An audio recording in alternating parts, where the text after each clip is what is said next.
Vasco 2-1 contra o São Paulo. Estou muito feliz, mas a gente tem que analisar os dois tempos. O que aconteceu no segundo tempo e quais foram as mexidas do Renato Gaúcho para o Vasco virar essa partida. Adson e Pumita, para mim, foram os melhores jogadores da equipe na segunda etapa, porque deram mais dinâmica pelo lado direito. Mas o que ocorreu no primeiro tempo para o Vasco não conseguir performar? Foi que jogo de uma equipe só na primeira etapa. São Paulo conseguindo ir melhor nos enfrentamentos. O primeiro gol a gente não precisa nem falar, né? O erro crasso do Cuiabano com o Robert Renan é um erro que o Vasco comete jogo após jogo que precisa corrigir. Mas na segunda etapa o Renato teve uma leitura interessante, porque o Rojas no meio de campo estava errando muito, não conseguindo dar dinâmica para a equipe. O Tietchan era muito mais um jogador para fazer cobertura pelo lado direito, então ele faz uma mexida também, na minha visão, por questão de lesão, de tirar o Paulo Henrique do lado direito, coloca o Pumita e o Adson. Então ele desfaz o formato de 4-3-3, vai para o 4-2-3-1 no lado direito, o Adson podendo flutuar muito mais do corredor direito para o meio e fazendo a equipe andar, né? O Adson foi, para mim, o jogador que mudou completamente o rumo da equipe. Ele é um jogador de lado de campo, mas ele é construtor e rápido. É forte nos dribles, consegue vencer os duelos. Ele teve 29 ações com a bola, que eu estava vendo aqui no SofaScore, e venceu praticamente todos os duelos. É impressionante. E não completava um jogo inteiro, um tempo inteiro, na verdade, desde 15 de abril do ano passado, por conta das lesões e tudo mais. Então, é uma notícia positiva e mostra que o Renato, de certo modo, largou a mão nesse momento do Marino Inestrosa. Algo que eu considero positivo. E o Pumita atacando muito mais do que o Paulo Henrique, o corredor. O Vasco abrindo o corredor com o Adson com o pé esquerdo pelo lado direito. E aí no meio o Andrés Gomes teve mais liberdade. Também teve um outro fator que eu acho que foi uma leitura correta do Renato. Já disse aqui várias vezes que eu observo o Renato errando nas suas modificações. Mas o Vasco fazia cruzamentos para ninguém. O David é um atacante que ele não tem aquele cacuete de área. São Paulo estava, os dois zagueiros, né? Estavam o Alan Franco e também o Sabino sem nenhum jogador incomodando.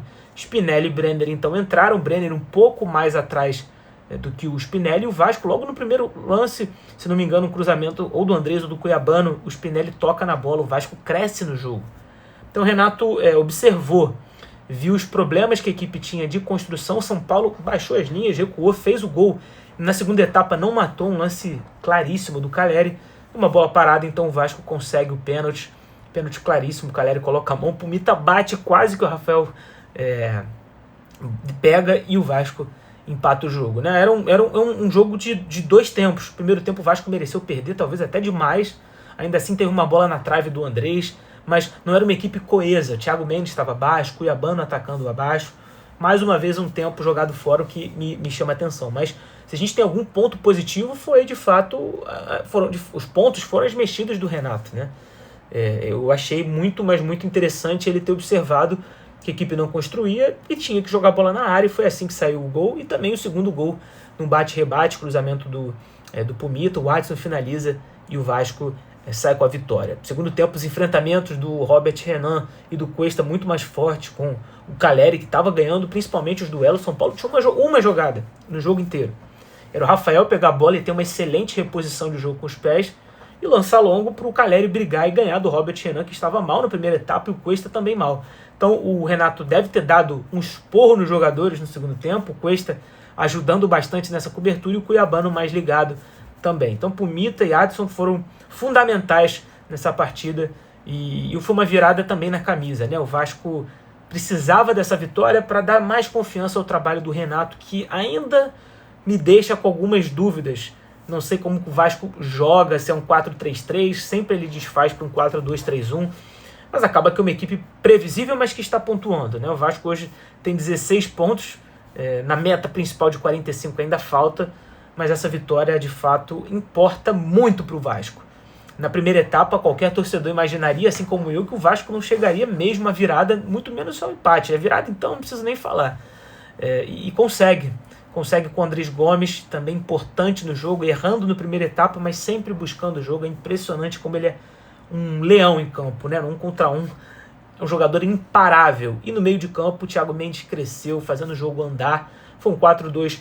Eu tô sem a pranchetinha aqui agora, mas para explicar, foi um 4-2-3-1 na segunda etapa, com Barros e Thiago Mendes, Brenner um pouco mais centralizado, na esquerda o Andrés Gomes e na direita o Adson, na frente o Spinelli. Gostei dessa leitura do Renato, fez a mexida ali do Brenner e do Spinelli mais ou menos com 20 minutos, São Paulo sendo empurrado para trás sem nenhuma escapada, e o Vasco então sai com a vitória. O último detalhe importante desse jogo, o gol do Andrés saiu justamente pelo lado direito, onde eu acho que ele pode render ainda, mas vamos ver se o Adson será esse reforço caseiro que o Vasco tanto precisava. É uma excelente notícia essa entrada do Adson com qualidade, confiança, arriscando dribles, vencendo os dribles e sendo preponderante para esse resultado magnífico dentro do que o Vasco apresentou na primeira etapa. Que agora vá para Belém mais organizado, sabendo o que quer em campo, talvez com a equipe reserva, sub-20 nesse primeiro jogo, não sei dizer, mista,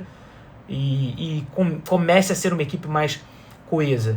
Fiquei feliz do Vasco ter conseguido um pênalti com bola parada, mais uma vez sofre um gol de erros individuais, isso tem que ser corrigido porque o Vasco sofreu gol em todos os jogos do Campeonato Brasileiro, e isso é inadmissível, né? Mas o que importa são os resultados. Fez 2 gols, sofreu 1, vitória do Vasco. Feitas essas pontuações, eu quero pedir agora para vocês aqui embaixo, o que você achou do jogo, dessa vitória? Quais são os erros? Você concorda que o Vasco começou desligado, sem criar no primeiro tempo, o Rojas por dentro não conseguindo fazer essa equipe andar? O que você achou? Comenta aqui embaixo. E claro, também não se esquece de se inscrever aqui no canal, né? Sua inscrição é muito importante, tem um botão embaixo, inscrever-se. Deixa aquele like, compartilha nos grupos de Telegram, Facebook, WhatsApp. E no primeiro link você pode adquirir o mini e-book Fases do Jogo, que é um guia rápido onde eu te mostro os principais aspectos do jogo. O que é transição ofensiva, transição defensiva, organização ofensiva, o que é organização ofensiva, como a equipe se posta em campo, enfim. São os conceitos mais importantes para você entender o jogo de futebol. E um ponto aqui já falando sobre o mini-book.